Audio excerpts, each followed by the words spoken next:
Hello, good to see you again. It's DJ, and I have something. I'm still trying to.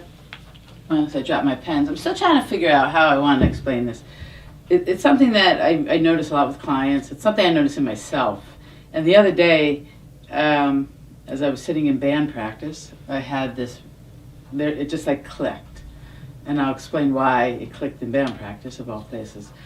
But it's, we can't blame others for what our triggers inside, for what our stuff is. And I can't tell you how many times I hear, well, she said this to me. Okay. And well, he looked at me that way. And that they don't think I'm good enough, and all this stuff. And maybe I don't know what those other people are thinking and what their intention is. But sometimes, the words are the words. There's nothing, if someone said, you suck, with their tone of voice to Sally Pineapple, she might just go, whatever. Not at all affected, and somebody else might just get hit, like they just got kicked in the gut.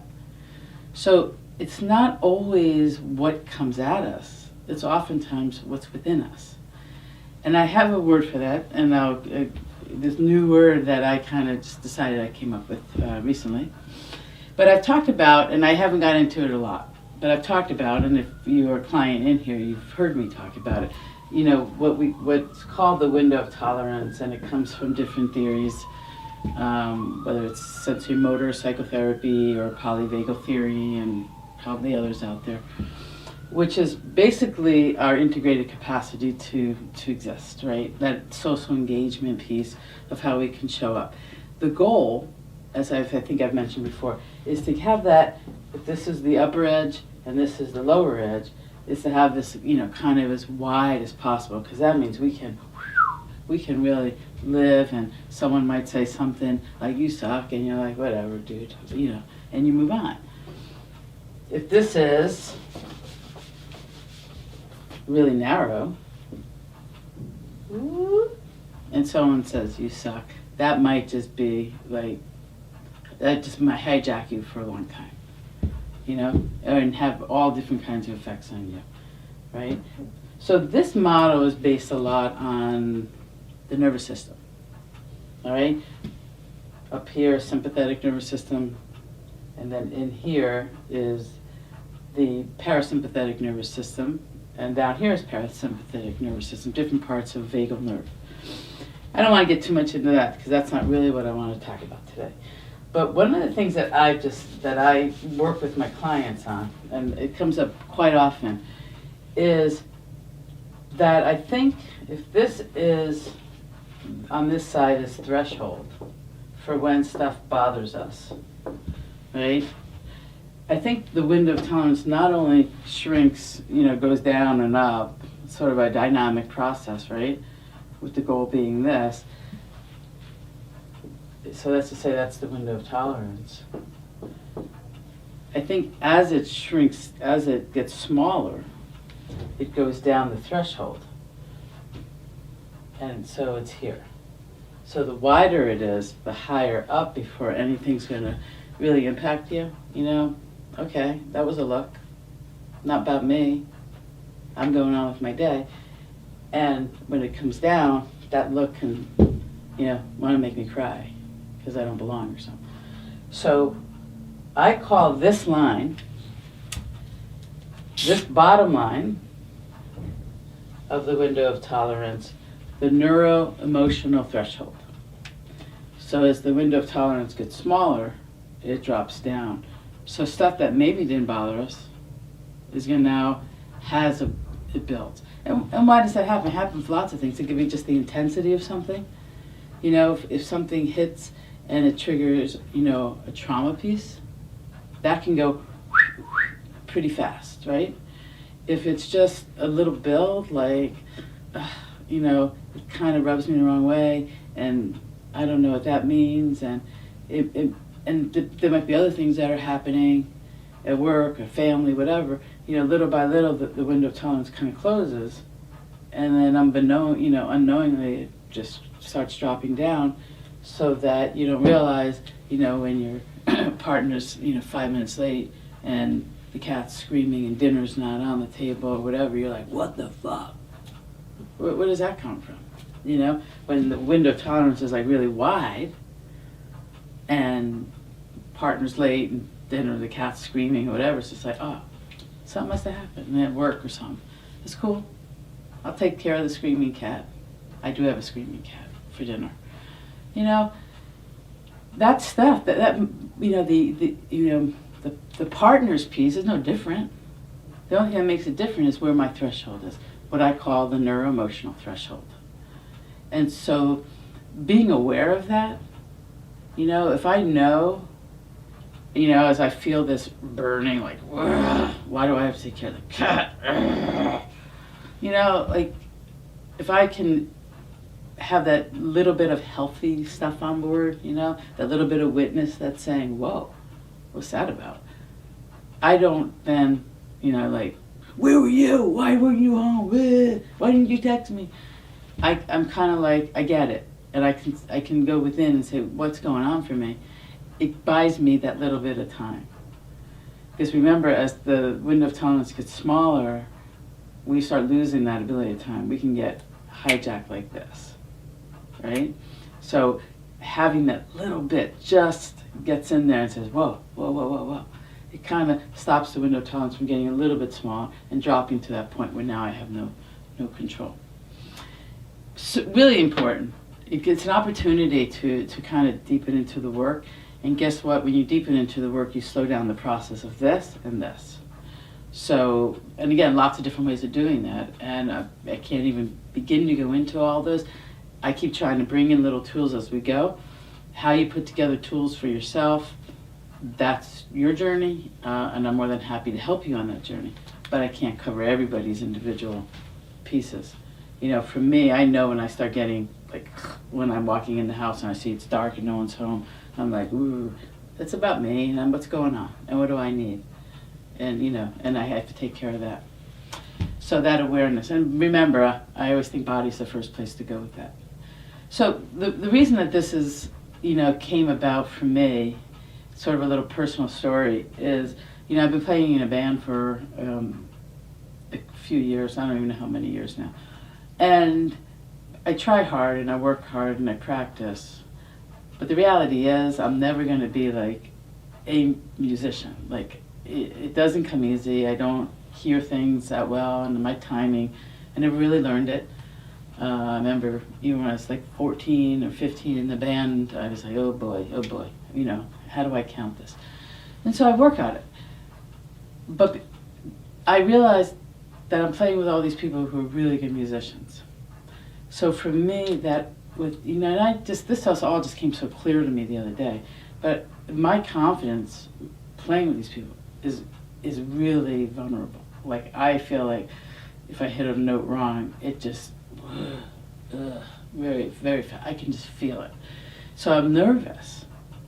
And all these other factors come into play because this window of tolerance, I'm already going in very kind of narrow and very kind of low because I know this is not my area.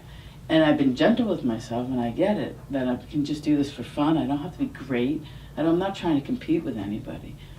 But that stuff is still there, that old stuff is still there. And so, long story short, the trumpet section leader, kind of don't really get him too much, and I don't feel like he gets me at all. And it's been hard. I'm not going to go into the details. But bottom line is, I feel dismissed, disregarded, uncared for, unliked, and like I don't belong in the band. And that this doesn't feel good. And I rose to the occasion, and I go in and I have conversation, and I put it out, and I confront, and I say, let's talk about this, and blah blah blah, and all that stuff. Moving forward, it didn't change. My window of tolerance was getting smaller. When I walked in the band, I could feel it. My threshold, my neuroemotional threshold, really low. And so May 2020, a little off on years here with COVID, I don't know what's going on. couple little exchanges nobody was talking to me. They were having their own exchange.